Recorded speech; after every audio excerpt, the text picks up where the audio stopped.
WWE's counter programming of AEW has gotten to a bit of a critical high. Now, while competition can be healthy, this strategy has shown a history of backfiring pretty hard. WCW tried this during the Attitude Era and the Monday Night Wars, and we all know how that ended up. But now it seems WWE is taking a page out of WCW's book. Are you guys seeing the same thing that I'm seeing? Let's talk about it. What's good, everybody? I'm Wiser. And over here, we do wrestling topics. If wrestling topics and conversations is your forte, check out the channel, check out the catalog.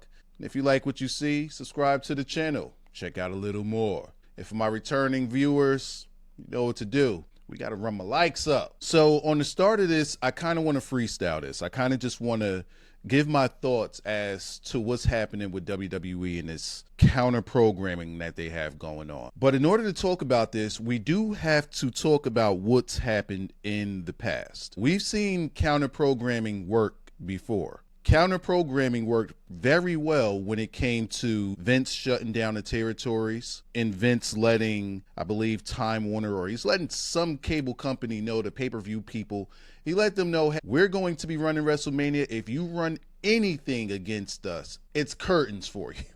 Is that how the Mafia used to say it? It's curtains for you. And that worked in shutting down the territories, and that worked for them to be able to get WrestleMania off without a hitch. However, we've seen this completely blow up in the face of a company. WWF's Monday Night Raw started back in 1993, and it was wrestling's Monday night show. However, in 1995, WCW started their own Monday night show, and we all remember how that started. That's when we had Luger appear at the Mall of America. He had just switched brands from WWF to WCW, and not only that, but he was going to be challenging Hulk Hogan.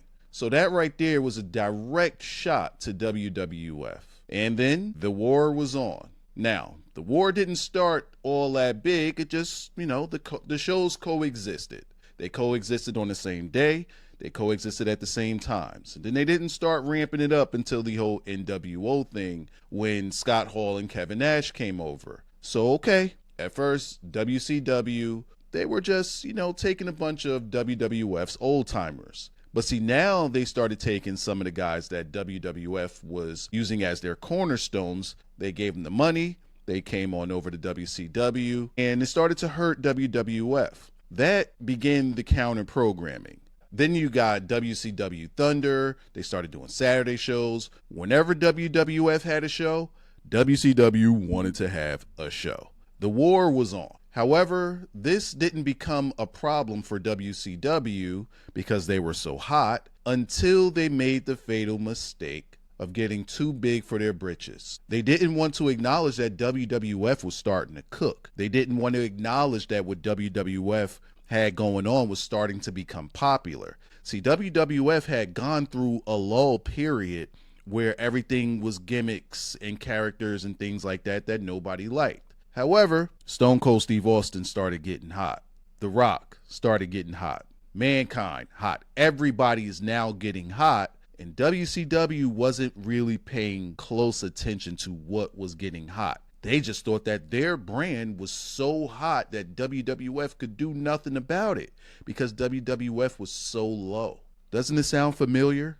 Doesn't it sound like what I'm saying is something that's happening today? Eventually, WCW took one too many shots at WWE while WWE was just cooking. They just cooked. That's all they did. They just cooked. And that one fateful day where Tony Schiavone spoiled that Mankind had just won the WWF title, yeah, that'll put butts in seats. That was the day that they reaped what they sowed. And now we look at today where WWE is just running everything counter programming to AEW. See, AEW, when you look at it just from the outside looking in, right? Let's say that you're being completely unbiased right now. AEW is trying. It seems like they're trying to get out of WWF's way. But no matter how much they try to get out of WWE's way, WWE just keeps putting themselves back in AEW's way. AEW looks at the calendar, says, okay, we have an opening here.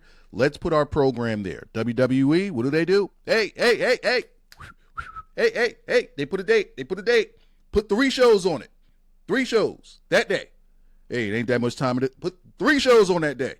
Run 2 of them together. I don't care. Run them together. AEW has given WWE grace. I'll use the most recent example as an example. AEW's All In. Usually, AEW starts their shows at about 7 o'clock. What did WWE do? They threw Saturday night's main event on there. 8 o'clock. Okay, cool. What did AEW do? They run their show at 3. At 3. What does WWE do?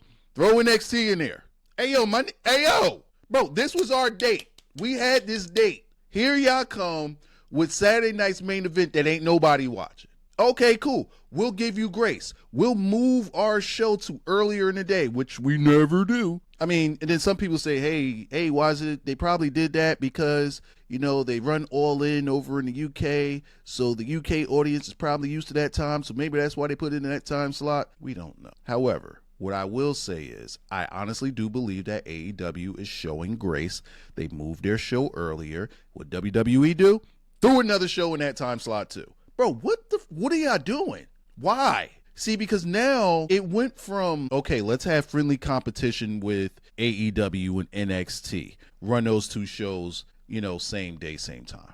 All right. WWE had to move their show to Tuesday, not because of any AEW doing, but because of programming with the NBA and stuff. It just made more sense for them to run on Tuesday. Typically, nothing goes on Tuesday. Cool. Everybody gets their own day. So to me, that's a big old peace treaty, right? Everybody gets to eat. You still get your competition. You still get your friendly competition. And let me be clear. I'm no AEW stan. Y'all know how I am.